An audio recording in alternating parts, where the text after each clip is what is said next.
kesempatan ini kita akan berdiskusi mengenai tentang pertolongan pertama pada kecelakaan di kamar mandi.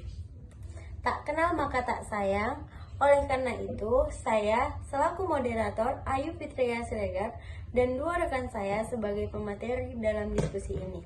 Pemateri pertama yaitu Jahrodar dan pemateri kedua yaitu Holilah Rahab. Baiklah, sebelum kita memasuki diskusi ini lebih dalam, saya akan memberi sedikit pengantar. Kecelakaan bisa terjadi di mana saja dan kapan saja, termasuk di rumah. Salah satu tempat yang paling sering terjadi kecelakaan yaitu di kamar mandi.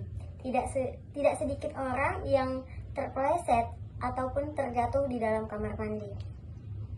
Nah, dari pengantar tersebut ini muncul nih pertanyaan. Apa penanganan yang tepat dan apa akibat yang menimbulkan jika salah melakukan pertolongan pertama pada saat kecelakaan di dalam kamar mandi? Nah, pertanyaan ini akan dijawab oleh pemateri pertama yaitu Jahrodar. Pada Jahrodar, saya persilahkan. Terima kasih kepada moderator. Di sini saya akan menjelaskan pertolongan pertama apa yang bakalan kita lakukan ketika ada korban terjatuh di kamar mandi. Pertama, kita tidak terlalu terburu-buru. Kita memastikan dulu keadaan korban dan menenangkan diri, tidak panik, serta kita memastikan apakah korban mendapatkan luka atau tidak. Selanjutnya, kita memastikan keadaan korban. Apakah korban mengalami cedera atau patah tulang. Dan selanjutnya mengangkat korban dengan benar. Mengangkat dengan benar di sini kita ketika mengangkat korban tidak menekukkan tulang belakangnya. Selanjutnya kita menghubungi rumah sakit. Baiklah, saya kembalikan kepada moderator.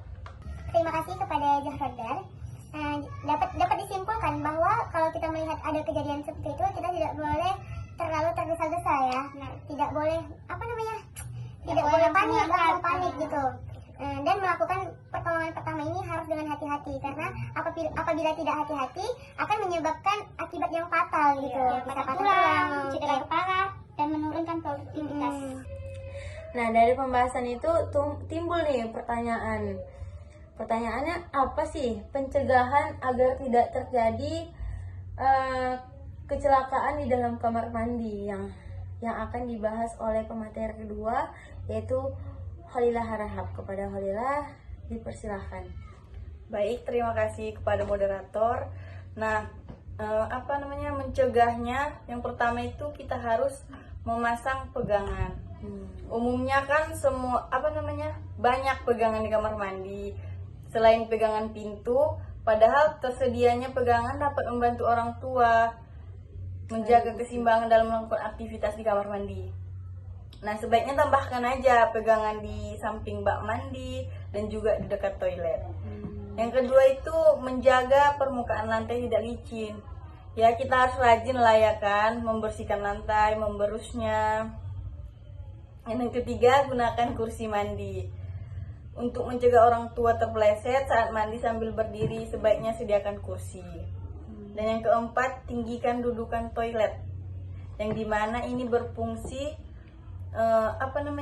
supaya membantu mengurangi upaya yang dikeluarkan oleh orang tua saat hendak berdiri dan menurunkan risiko jatuh di kamar mandi. Yang kelima, rak perlengkapan mandi mudah dijangkau. Tempatkan rak perlengkapan mandi ini sejajar dengan mata orang tua, karena meletakkan terlalu tinggi atau terlalu rendah dapat menyebabkan orang tua kehilangan keseimbangan dan akan jatuh di kamar mandi. Dan yang keenam, rutin berolahraga. Karena berutin berolahraga bisa mengurangi resiko jatuh di kamar mandi dalam jangka panjang. Dengan rajin bergerak, maka otot dan tulang akan lebih kuat. Dan yang ketujuh itu ada rutin menjalani pemeriksaan mata dan telinga. Gangguan penglihatan dan pendengaran menjadi salah satu faktor risiko jatuh di kamar mandi yang kerap terabaikan. Sekian materi yang dapat saya sampaikan, saya kembalikan kepada moderator. Terima kasih kepada Holila Harahap.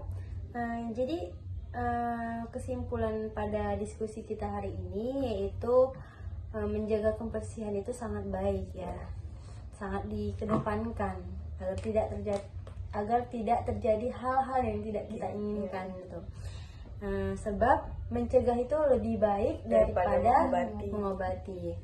Oke, sekian dari diskusi kami pada hari ini. Lebih dan kurang kami mohon maaf. Saya selaku moderator pamit undur diri.